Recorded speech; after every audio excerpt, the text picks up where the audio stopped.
Fala gurizada, tudo bem com vocês? No vídeo de hoje vou mostrar para vocês toda a infraestrutura, toda a arquitetura aqui da Acronia, porque eu já tive num momento muito complicado de não saber quais seriam os próximos passos e hoje já com mais de um ano aí de Cronia, alguns meses que a Cronia já está de pé, eu já consigo ajudar quem está começando e mostrar também para quem está acompanhando essa série, a série do Zero ao SaaS, uma série onde eu estou mostrando, construindo um público de 0 a 100 assinantes no meu SaaS, no meu primeiro SaaS. Já fiz uma série, inclusive com o mesmo foco que é a Acronia, só que mostrando um lado mais de construção de produto, que é meu primeiro SaaS, onde eu mostro toda a parte, toda a jornada ali para a construção do MVP. Então, se você tem interesse, já se inscreve aí no canal. Se você que já está acompanhando essa série, já deixa o gostei aí no vídeo, pela confiança. E se você está aqui pela primeira vez, considere deixar seu joinha no final do vídeo. Se o vídeo te agregar de alguma forma, se você está começando, ou se você achar maneira essa construção em público que a gente está fazendo, tá? Só contextualizando para quem não conhece, a Cronia é um SaaS, um Software as a Service, um sistema de automação de agendamento para o setor de beleza, tá? E no vídeo de hoje, como eu já falei, eu vou mostrar todas as stacks, tudo que a gente está utilizando aqui para colocar a nossa startup de pé, tá? Vamos lá. Só uma contextualização ainda mais. Ano passado, a gente estava com o MVP pronto, a gente estava com o produto pronto, só que a gente estava com muita dificuldade em colocar o nosso sistema no ar. Para colocar no ar, a gente precisa de uma hospedagem, a gente precisa de uma nuvem, né? Para o sistema rodar e para as pessoas conseguirem acessar onde é que elas estejam, né? Na internet. E como a AWS, o serviço da Amazon de nuvem, é o mais popular, mais conhecido, eu e meu sócio a gente achou que seria uma boa ideia utilizar esse sistema para colocar a Cronia no ar. O que a gente não sabia, né, pela falta de conhecimento, é que é muito complexo a AWS e o rombo foi de mais de US$ 300, né, que a gente teve que pagar desde o primeiro dia ali, com o sistema rodando, a gente não percebeu que já estava consumindo, a gente foi perceber mais de um mês de uso já, um mês e poucos dias, e trouxe essa fatura aí pra gente. Mas não é só de acertos que se vive uma empresa, né? Também é com cicatrizes que a gente consegue ter mais força, né? É importante não parar, ter resiliência para os próximos desafios, né? A gente tinha certeza que teria desafio, que a gente ia errar no processo, isso faz parte, só que de qualquer forma assustou a gente, né? E a gente ficou um bom tempo parado até a gente fazer uma pergunta que a gente não tinha feito antes, que é: será que tem como rodar o nosso sistema sem gerar custo? Né? Porque eu já tinha feito um site lá para o meu outro SaaS, que é o Comidaí, né? Que é uma história para outro vídeo, mas ali eu aprendi a fazer um site sem pagar nada, né? Sem ter custo.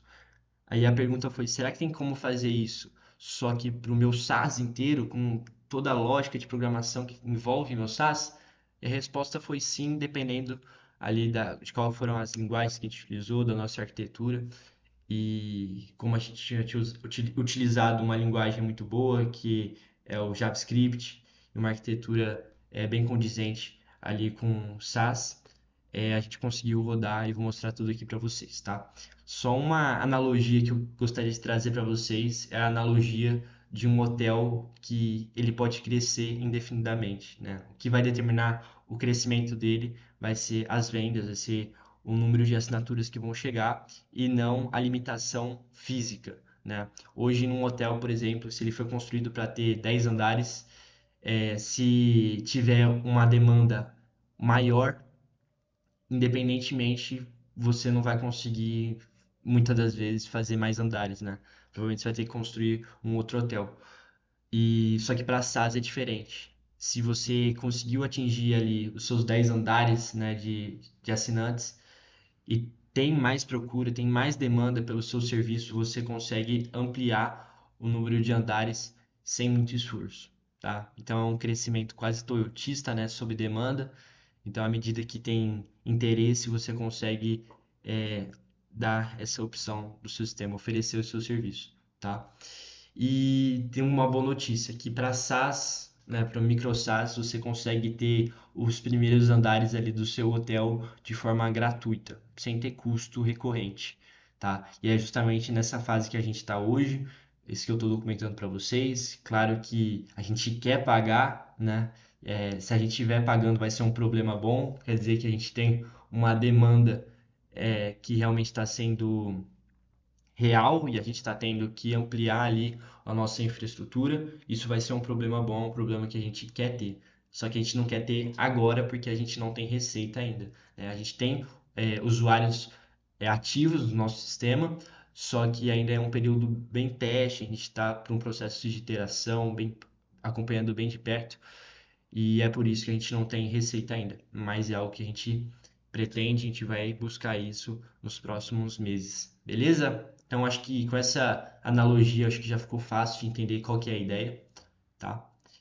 E eu vou mostrar para vocês aqui os componentes fundamentais de um SaaS, tá? Para quem não conhece. O front-end é o que as pessoas veem, que elas veem na tela. Inclusive, era minha responsabilidade, eu e meu sócio, eu fiquei responsável ali pelo front-end, pela parte comercial, marketing, enfim, e o meu sócio pelo back-end, pela integração.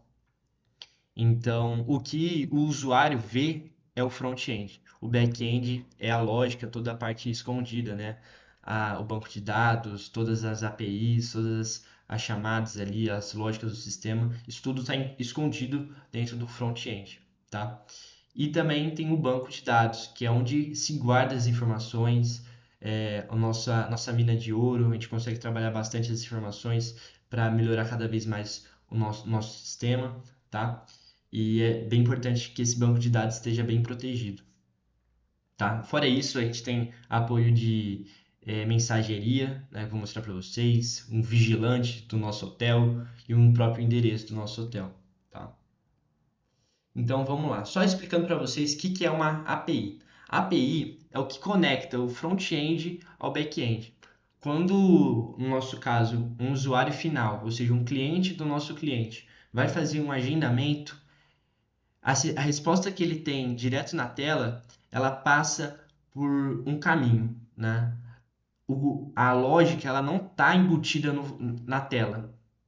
Na verdade, o usuário final ele faz uma requisição, essa requisição vai para a nossa lógica, vê se essa lógica está condizente, se tiver condizente ou não, esse usuário final tem uma resposta. E quem faz esse intermédio é a API. Vamos colocar que ele é como se fosse a recepcionista, tá? É quem conecta ali toda a parte de bastidores do hotel com a recepção ali para o usuário final, tá?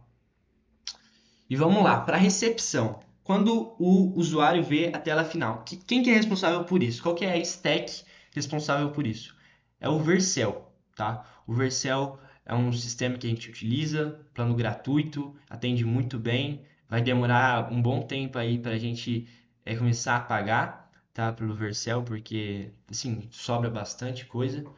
A gente não utiliza acho que nem 10% do limite do gratuito. E uma vantagem em relação ao Netfly, né, que é um concorrente, é que o Netfly tem um limite de atualizações, melhorias que você pode ficar fazendo no sistema, né?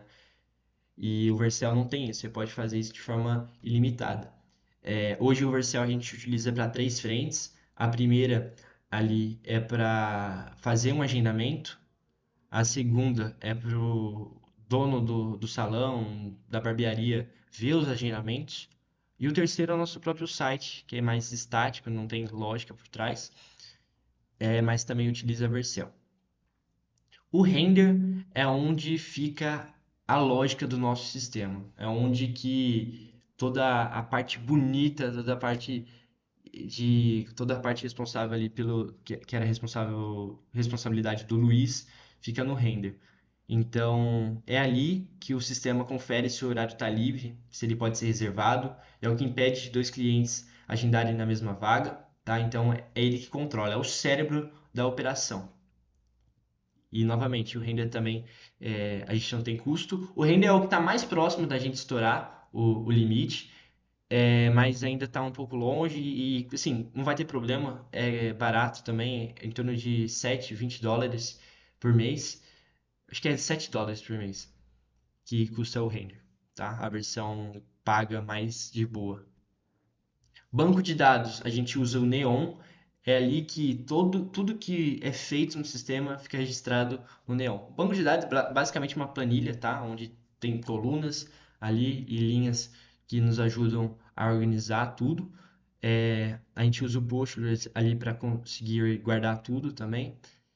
E é isso. Todas as informações, salão, profissional, horário, agendamento, fica tudo no Neon.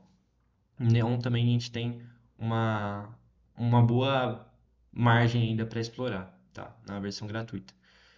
Mensageiro, a gente usa o Resend. Resend é quem faz a automação ali de e-mails para a gente enviar boas-vindas pro salão que chega, para entrar no protocolo ali de ativação, da gente estar a cada 2 dias mandando mensagem para ele, incentivando que ele divulgue o link dele, oferecendo ajuda, tá? E é isso, tá? E a gente tá. O Resende, ele tem um limite ali de 100 e-mails por dia, que é muita coisa pro nosso cenário, né? Possivelmente um dia isso vai ficar limitante, né? Mas quando ficar limitante, novamente, é um problema bom. A gente vai ficar feliz de estar pagando. O Uptime Robot é o nosso monitoramento, é o nosso vigia, é ali quem faz o controle, faz ali a ronda para ver se algo saiu do ar, e ele também cutuca o nosso back-end, né, a nossa lógica do sistema a cada 5 minutos para ele não hibernar. Porque como a gente está no plano gratuito, a cada 15 minutos que ninguém entra no nosso sistema, ele tenderia a ficar hibernando. O que que significa isso? Quando a próxima pessoa for tentar entrar, vai dar um gargalo ali, vai começar a travar até ficar normalizado. O Uptime Robot ele faz isso para cutucar, para ele não ficar hibernando. E por último, o registro BR. O registro BR é a única coisa que a gente teve que pagar, tá? Mas é tão baixo o valor que nem entra nessa parte recorrente, porque é R$ 40 por ano. Isso é muito pouco. E o registro BR assim, ele é fundamental para um SaaS, tá? Porque é por meio dele que a gente tem o nosso domínio usicronia.com.br, que a gente tem a variação disso também, que é o agendar, usecronia.com.br, que é para o cliente fazer agendamento. Tem o app usecronia.com.br, que é para o dono do salão de beleza ele ver os agendamentos, tá? E o próprio usecronia.com.br, que é o nosso site. Então, ele é o nosso endereço, é por meio dele que as pessoas chegam no nosso sistema, conseguem ver alguma coisa. Se não tivesse isso, teria que ser algo bem genérico e, enfim, já ficar horrível para os buscadores, né? Eles não iam indicar algo que é genérico. E assim, o investimento ele é ínfimo, né? R$ 40 por ano. Imagino que qualquer pessoa consegue esse dinheiro. E é sério, qualquer pessoa consegue esse dinheiro, né? Só fazer ali o mínimo. E é um investimento necessário. Acho que de tudo que você precisa, assim, cara, eu quero abrir um SaaS, uma startup. De quanto que eu preciso? Eu falaria para você, R$ 40. R$ 40 é o que você precisa, tá? Não sei programar. R$ 40, você usa um DeepSeek, você usa ali alguma IA para te ajudar a programar, tá? Mas isso é o mínimo. R$ 40 é o mínimo.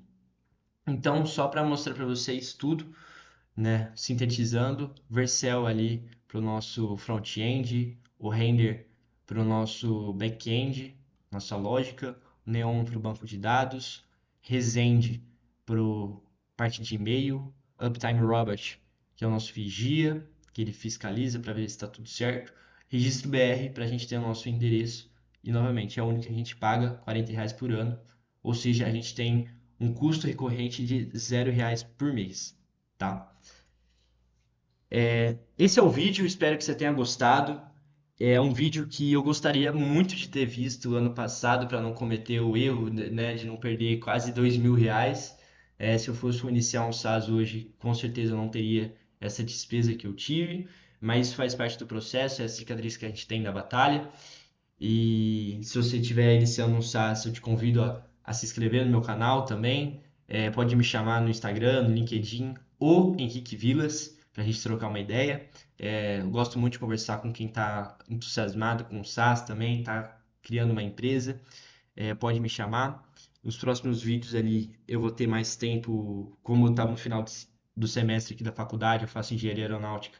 Eu não consegui ir para a rua, nas últimas 2 semanas por conta de prova, mas eu pretendo semana que vem já voltar a ir para a rua para conseguir mais usuários testes e, enfim, a gente conseguir no futuro os primeiros pagantes. A gente também oferece um plano gratuito, da mesma forma que essas stacks que a gente usa, que é basicamente até 100 agendamentos por mês, por enquanto, não tem custo, é o plano gratuito, tá? Mas pode ser que isso mude no futuro, a gente está numa fase muito de teste, as coisas estão muito voláteis e precisam ser isso, a gente não pode definir uma coisa e seguir nisso de forma definitiva, porque a gente tem pouco dado, pouco conhecimento, né? Então a gente tem que estar disposto a fazer essas melhorias, tá? De resto é isso, espero que você tenha gostado desse vídeo. Deixa seu like se você ficou até aqui. Se inscreve no canal, comenta aqui no vídeo aqui se você ficou com alguma dúvida, se você tem alguma sugestão também, pode comentar aí. E é isso, muito obrigado e falou!